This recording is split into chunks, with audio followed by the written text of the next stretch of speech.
পরীক্ষায় ভালো রেজাল্টের জন্য আমার চ্যানেলটি তোমরা অবশ্যই সাবস্ক্রাইব করে রাখতে পারো এবং পাশে থাকা বেল আইকনে অল প্রেস করে দিও, যাতে আমার চ্যানেলে ভিডিও আসার সাথে সাথে তোমাদের কাছে নোটিফিকেশান পৌঁছে যায়। তো চলো, আজকে সবাইকে আমার চ্যানেলে স্বাগতম। আমার চ্যানেলটির নাম হলো এক্সাম প্রিপারেশান।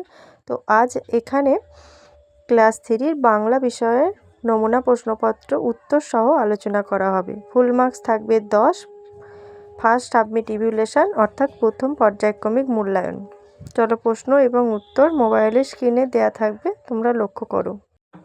একের দাগে সঠিক উত্তরের নিচে দাগ দাও। 1 × 2 = 2। কয়েকটা দেখো, বনের পশু পাখিরা শিকারীকে ঘৃণা করত, ভয় পেত, ভালোবাসতো নাকি পছন্দ করত? সঠিক উত্তর হবে ভয় পেত। কয়েকটা দেখো, ছেলের চোখ দুটো লোভে করে ওঠে ঝকঝক, চকচক, ঝকমক নাকি ঝিকমিক?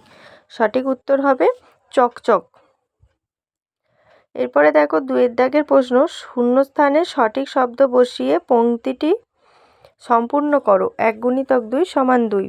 সবুজ প্রাণের ড্যাশ লেখা, রেখায় রেখায় দেয় রে দেখা, মাতেরে কোন তরুণ কবির নিত্য ড্যাশ ছন্দে?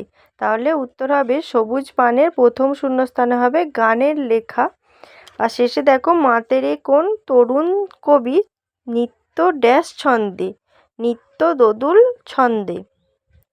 তাহলে শেষেরটা হবে দোদুল। 3 দাগের দেখো, বাক্য বাড়াও। 1 নম্বরের প্রশ্ন, এখনো নাকি ফুলপরীরা নেমে আসে, বন্ধনীতে আছে কোথায়? তাহলে উত্তর হবে এখনো নাকি ফুলপরীরা নেমে আসে পৃথিবীতে। 4 দাগের দেখো, শব্দগুলো সাজিয়ে বাক্য গঠন করো। 1 দাগের, মনোভাবের উদার ডাক্তারবাবু মানুষ। উত্তর হবে ডাক্তারবাবু উদার মনোভাবের মানুষ। 5 দেখো, চাষির ছেলে সকাল থেকে রাত পর্যন্ত কতটা জমি খুঁড়েছিল? 1 নম্বরের প্রশ্ন। উত্তর হবে চাষির ছেলে সকাল থেকে রাত পর্যন্ত 5 বিঘা জমি খুঁড়েছিল। এরপরে দেখো 6 দাগের, নিম্নলিখিত যে কোনো একটি প্রশ্নের উত্তর দাও। 3 × 1 = 3। কয়েকটা দেখো, কেন আঁকি এই সব, আমি জানি এত কি? কে কোথায় আঁকে, তার মন কি ছেড়ে যেতে চায় না? উত্তর হবে সারাদিন কবিতার কথক সারাদিন ধরে তার খাতায় নানা রকম ছবি আঁকে, তার মন আঁকার খাতা ছেড়ে যেতে চায় না।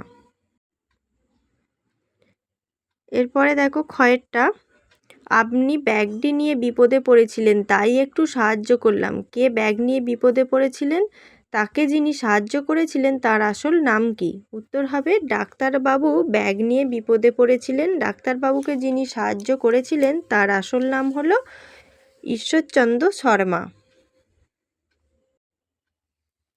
তো আজকের আলোচনা পর্বটি এখানেই শেষ হলো। যারা আমার চ্যানেলটি এখনও সাবস্ক্রাইব করনি তারা অবশ্যই চ্যানেলটি সাবস্ক্রাইব করে পাশে থাকা বেল আইকনে অল প্রেস করে দিও, যাতে আমার চ্যানেলে ভিডিও আসার সাথে সাথে তোমাদের কাছে নোটিফিকেশান পৌঁছে যায়। আর এতক্ষণ আমার ভিডিওটা দেখলে কোনো কিছু প্রবলেম হলে অবশ্যই কমেন্ট করো।